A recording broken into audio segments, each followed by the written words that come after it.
আমরা যে ওয়ার্ডপ্রেস দিয়ে ই-কমার্স ওয়েবসাইটটি তৈরি করছি সেটা যদি আমরা ভিজিট করতে চাই তাহলে আমাদের যে ইউআরএলটাতে যেতে হবে, অর্থাৎ আমরা যেখানে এটিকে ইনস্টল করেছিলাম সেটি ছিল prowebersworld.org/har ecom / এটা যদি har ecom লিখলেও হবে, আবার har ecom লেখার পর / দিলেও হবে।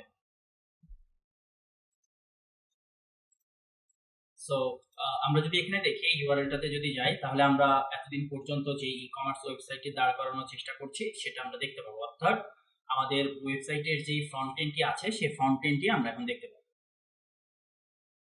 ওকে, সো এটি ছিল মোটামুটি আমাদের ই-কমার্স ওয়েবসাইট। এখানে আমাদের হোম পেজের কিছু পোর্শন আমরা অ্যাড করেছি, বাকি সেকশনগুলো আমরা আস্তে ধীরে অ্যাড করব। তো আজকে আমরা যেটা দেখব যে এই যে টপ বার যেটা অ্যাড করেছিলাম এর নিচে হেডার আমরা কিভাবে অ্যাড করতে পারি সেই বিষয়টি আমরা আজকে দেখব। তো সেই কাজটি করার জন্য আমাদের ওয়ার্ডপ্রেস ড্যাশবোর্ডে যেতে হবে। সো ড্যাশবোর্ডটা কি হয় যে আমাদের ফ্রন্ট এন্ডের যে লিংক থাকে সেই লিংক এবং শেষে গিয়ে লিখতে হবে wp-admin লিখে এন্টার করলে আমাদের ই-কমার্স ওয়েবসাইটের ড্যাশবোর্ডটি চলে আসবে।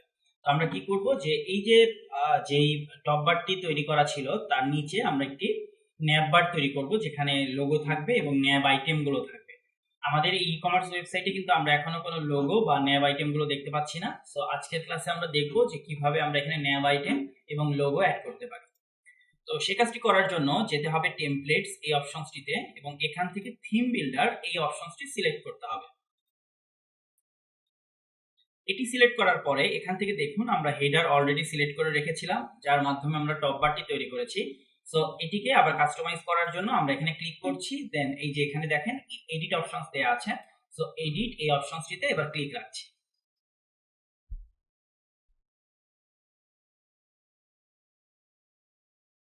ওকে, তাহলে আমাদের এই যে হেডার এই পোর্শনটি নিয়ে কাজ করব। সো আমরা চাচ্ছি যে এটা নিচে আমাদের এখানে লোগো এবং ন্যাব আইটেমগুলো দেখাবে, সেই বিষয়টি আমরা আর কি ক্রিয়েট করব আজকে। তো আমরা একটা কাজ করতে পারি, এখানে এসে লেটসে আমরা একটি রো নিয়ে নিতে পারি। তো আমরা এখানে এসে একটি রো নিচ্ছি যে এখানে এই বরাবর ডিরেকশন নিব, কারণ বাম পাশে রাখবো লোগো এবং ডান দিকে আমরা রাখবো ন্যাব আইটেমগুলো।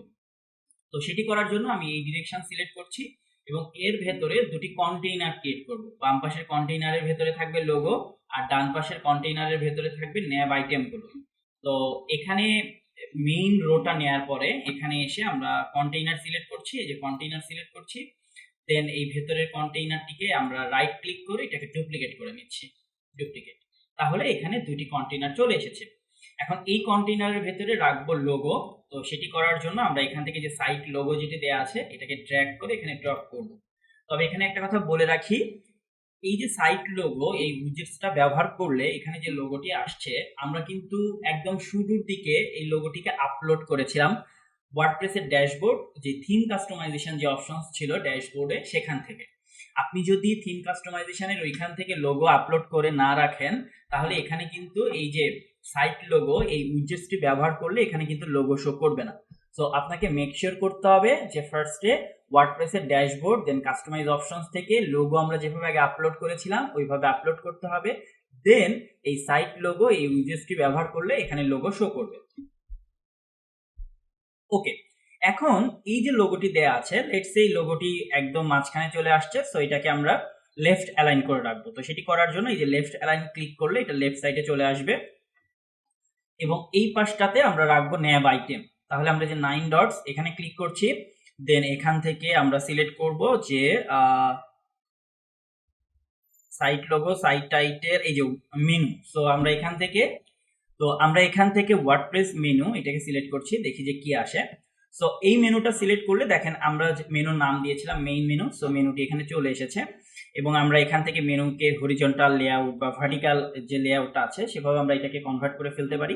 তো আমাদের এই মুহূর্তে লাগবে হরিজন্টাল, সো আমরা এখান থেকে এসে যে হরিজন্টাল যে মেনুটা দেওয়া আছে সেটা আমরা এখান থেকে দিয়ে রাখছি।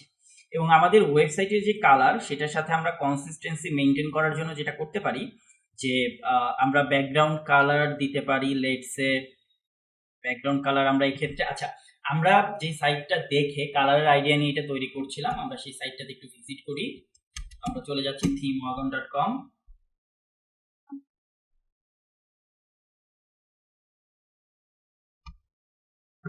এরপরে এখান থেকে ই-কমার্স, এরপর এখান থেকে ফ্রি, এই অপশনটিতে ফিল্টার করে নিচ্ছি, দেন এখান থেকে এটি। ঠিক আছে, সো এটিকে আমরা লাইভ প্রিভিউ এই অপশনটিতে ক্লিক করলাম। ক্লিক করলে আমরা দেখতে পাবো যে এখানকার ব্যাকগ্রাউন্ড আমরা কি ব্যবহার করতে পারি। তো আমরা ব্যাকগ্রাউন্ড কালারটি হোয়াইট ব্যবহার করব এবং টেক্সটের কালার ব্যবহার করব যে এখানে যে কালারটি দেওয়া আছে সেটা, আর হোভার করলে যে কালারটি পাবে।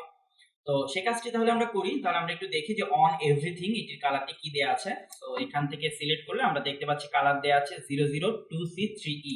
এটা হচ্ছে আপনি যে কালারের উপর বেস করে কাজ করবেন, আপনি সেই কালারটা এখানে সেট করলেই হবে। তো এখানে এই যে মেনুর যে অ্যালাইনমেন্ট, সেটা এখানে দিলে লেফট, এটা দিলে সেন্টার অ্যালাইন, এটা দিলে রাইট অ্যালাইন হবে। তো আমরা রাইট অ্যালাইন এই বরাবর রাখছি। এরপর দেখুন এখানে বলছে পয়েন্টার আন্ডারলাইন। এটা মানে হচ্ছে দেখেন আমরা যখন এখানে কার্সারটা নিয়ে যাচ্ছি অর্থাৎ হোভার করছি, তখন এখানে দেখুন নিচেই যে একটা করে বর্ডার বা আন্ডারলাইন আসতেছে।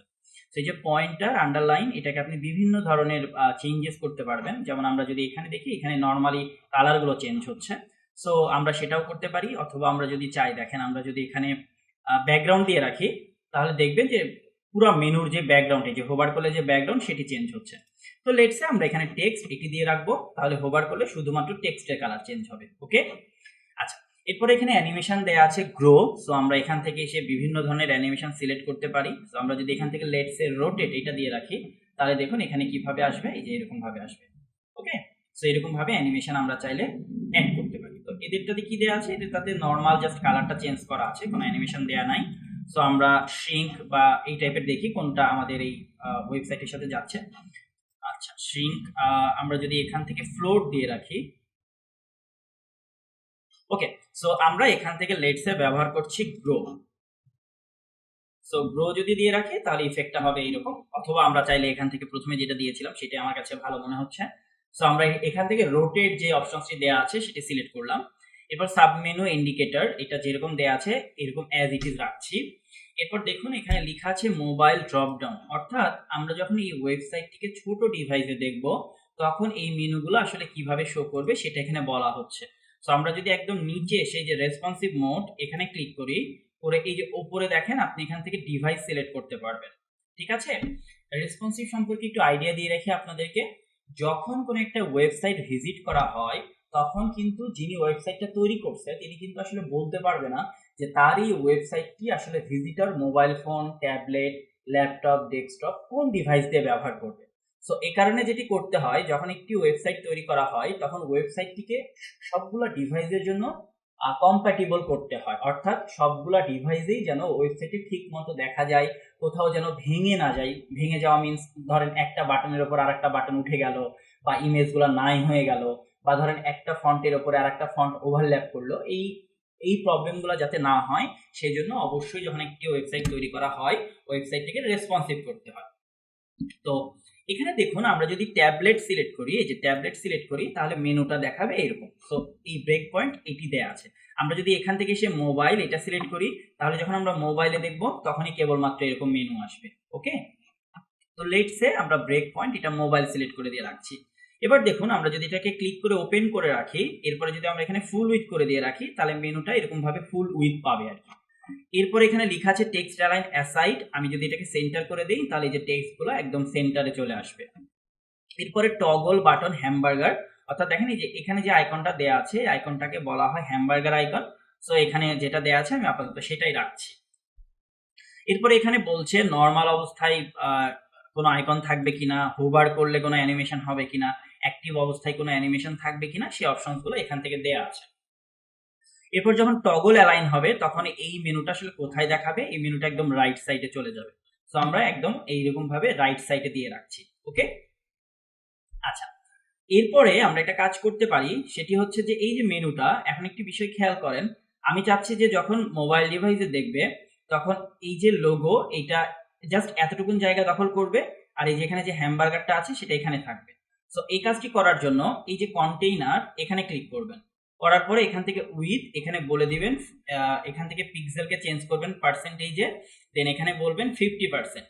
এই টোটাল উইথটা হচ্ছে 100%। সো আমরা যেটা করব, এখান থেকে এসে 50% করে দুই ভাগে ভাগ করে দিব। সো এখান থেকে এসে ফুল উইথ, দেন এখান থেকে এসে পার্সেন্টেজ, এরপর এখানে বলবো 50। ওকে, এরপরে এই যে কলাম, এই কলামটিকে সিলেক্ট করব, দেন এখান থেকে ফুল উইথ এটা ফার্স্টে বলবেন, দেন এখান থেকে ইউনিটটা চেঞ্জ করে পার্সেন্টেজ, দেন এখানে বলবেন 50। ওকে, সো এটা 50 ব্যবহার করা হচ্ছে, তারপরও নিচে চলে এসেছে। সো এই প্রবলেমটা আমরা একটু পরে সলভ করছি, অসুবিধা নেই।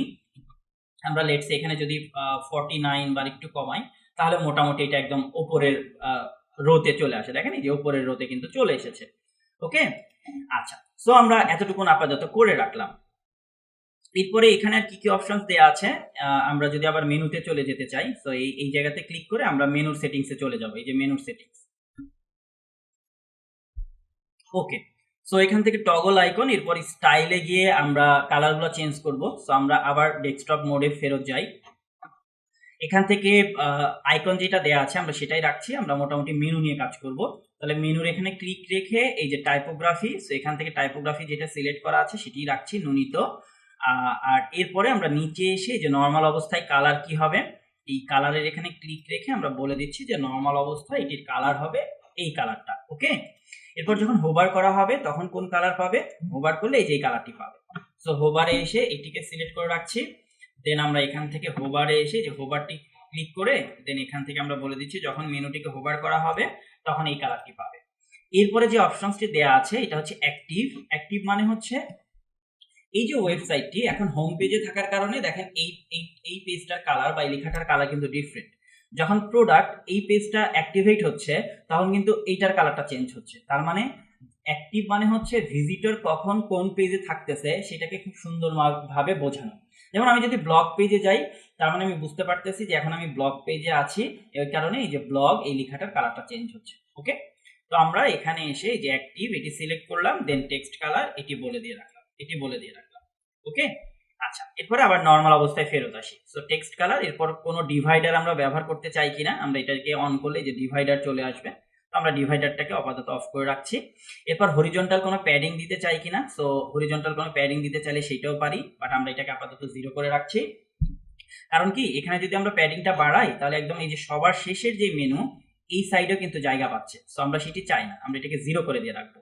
এরপর ভার্টিক্যাল প্যাডিং আপাতত ব্যবহার করছি না, আমরা এখান থেকে ব্যবহার করব স্পেস বিটুইন। সো আমরা এই যে স্পেস বিটুইন যেটা দেয়া আছে এটাকে আমরা করে রাখছি লেটস সে 40 পিক্সেল। এরপরে চলে আসবো ড্রপ ডাউন এই অপশনসটিতে। সো ড্রপ ডাউন এই অপশনসটি নিয়ে কাজ করতে হলে আপনার যে ডিভাইসের জন্য ড্রপ ডাউন মেনুটি শো করবে সেটি সিলেক্ট করতে হবে। তো এখান থেকে যে মোবাইল এটা সিলেক্ট করে রাখছি, দেন এই যে ড্রপ ডাউন এটাকে ওপেন করে রাখছি, এই যে ওপেন করে রাখছি। দেন এখান থেকে টেক্সটের কালার কি হবে, ড্রপ ডাউন অবস্থায় টেক্সটের কালার কি হবে, ব্যাকগ্রাউন্ড কালার কি হবে সেটা আমরা এখান থেকে বলতে পারি যে টেক্সটের কালার কি হবে, ব্যাকগ্রাউন্ড কালার কি হবে, টাইপোগ্রাফি কি হবে। যখন আমরা হোভার করছি হোভারে কালার কি হবে সেটাও আমরা চাইলে এখান থেকে বলতে পারি। ওকে, এই কাজগুলো আমরা করতে পারি। এরপর আমরা এখান থেকে হরিজন্টাল প্যাডিং, এখানকার যে ভার্টিক্যাল প্যাডিং আছে সেটাও আমরা এইভাবে কম বেশি করে দিতে পারি। তো এটিকে আমরা 10 পিক্সেল করে রাখছি। এরপর কোনো ডিভাইডার লাগবে কিনা, দেন সবার শেষে যেটা দেয়া আছে সেটা হচ্ছে টগল বাটন। সো টগল বাটনের কালার কি হবে, সো টগল বাটনের কালার লেটস সে আমি বলে রাখছি যে টগল বাটনের কালার হবে এই যে কালারটি, একটু আগে যে কালারটি আমরা নিলাম। সো অন এভরিথিং এখানে যে কালারটি ব্যবহার করা হচ্ছে লেটস সে এটি নিব।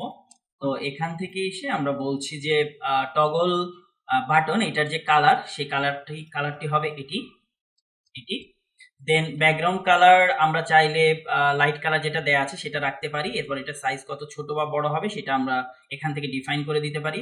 কোনো বর্ডার থাকবে কিনা, এবং আমরা চাইলে এটাকে বর্ডার রেডিয়াস দিয়ে এরকম ভাবে সার্কুলার করে দিতে পারি। ওকে, এই যে দেখুন চমৎকার একটি ইফেক্ট চলে আসছে। ওকে, এই যে দেখুন। আচ্ছা, এরপরে কি করা আছে, এরপরে এখানে তেমন কিছু নাই। অ্যাডভান্সে গিয়ে আমাদের কোনো মার্জিন প্যাডিং আপাতত লাগছে না, তো আমরা আবার ডেস্কটপ মোডে ফেরত যাই। এবং এখানে যাতে করে এই যে লোগো এবং এই যে ন্যাব আইটেমগুলো সেগুলো দেখেন, একটু খেয়াল করে দেখেন, একদম এই লোগোর মাঝখান বরাবর এই ন্যাব আইটেমগুলো থাকবে। তো সেটি করার জন্য এখান থেকে কন্টেইনারে ক্লিক করবেন, করার পরে এখান থেকে এসে জাস্টিফাই কন্টেন্ট সেন্টার এবং অ্যালাইন আইটেমস সেন্টার। সো এখান থেকে জাস্টিফাই কন্টেন্ট সেন্টার লাগবে না, এখান থেকে যেটা করবেন সেটা হচ্ছে অ্যালাইন আইটেম সেন্টার। দেখেন আমি যদি এখান থেকে অ্যালাইন আইটেম স্টার্ট করে দিই, লোগোটা দেখেন একটু উপরে উঠে গেল, যদি বটম করে দিই বা এন্ড করে দিই নিচে নেমে গেল। তো আমাদের কি বরাবর লাগবে, সেন্টার বরাবর লাগবে। সো আমি এখান থেকে অ্যালাইন আইটেমস এটিকে সেন্টার করে দিয়ে রাখছি। তাহলে এই যে মেনুটি ক্রিয়েট হয়ে গেল, এখন আমরা চাইলে এরকম করে দেখতে পারি। দেন আমরা এখান থেকে এসে আপডেট এটিতে ক্লিক করব। এরপর আমাদের ওয়েবসাইটে গিয়ে ভিজিট করে দেখি যে মেনুটি আমাদের ওয়েবসাইটে শো করছে কিনা। তো তো এখন যদি আমরা দেখি তাহলে দেখুন এখানে কিন্তু মেনুটি চলে এসেছে। ওকে, এই যে প্রথমে একদম টপ বারে লেখা আছে, দেন তার নিচে যদি দেখি তাহলে এই যে কার্ট মানে লোগো যেটা কারা, এবং এখানে যে অপশনসগুলো আমরা ক্রিয়েট করেছি বা আইটেমগুলো, সেই আইটেমগুলো কিন্তু আমরা দেখতে পাচ্ছি।